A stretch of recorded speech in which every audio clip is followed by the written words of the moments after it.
நீ கோவப்பட்டியான ஆண்டவர் வரமாட்டார். ஆமாம், சரி, உனக்கு தெரிஞ்சது போல நீயே பார்த்துக்கோ.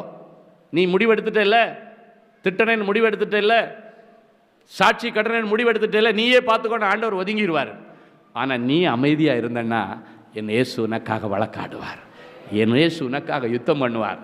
அன்னை பாருங்க, அவன் அமைதியாக போயிட்டான். சரி அக்கா தானே, போயிட்டு போட்டு சொல்லிட்டு போட்டு சாந்தம். ஆனால் ஆண்டவர் நேர இறங்கி வந்து மிரியாமை கூப்பிட்டார், ஆரோனை கூப்பிட்டாரு. பட்டுன்னு 4 வார்த்தை கேட்டார் பாரு. நீ என்ன நினைச்சிட்டு, நீ என்ன பெரிய தீர்க்கதரிசின்னு நினைச்சிட்டு தலை கௌரவத்தில் ஆடுறியா? தீர்க்கதரிசி என்று சொல்லக்கூடியவன் ஆண்டவர் அவனுக்கு தரிசனத்தில் கொடுக்கிறத அதை பார்த்து தீர்க்கமா சொல்றான், உனக்கும் எனக்கும் உள்ள உறவு, நீ ஒரு தீர்க்கதரிசி. ஆனால் என் தாசனாகிய மோசேயோ அப்படிப்பட்டவன் அல்ல, என் வீட்டில் உண்மை உள்ளவன், நான் சாந்த குணம் உள்ளவன், நான் அவங்ககிட்ட முகமுகமாகவும் பிரத்யட்சமாகவும் பேசுகிறேன். மைண்ட் இட், ஞாபகம் வச்சுக்கோ. எப்படி இருக்க யோசி.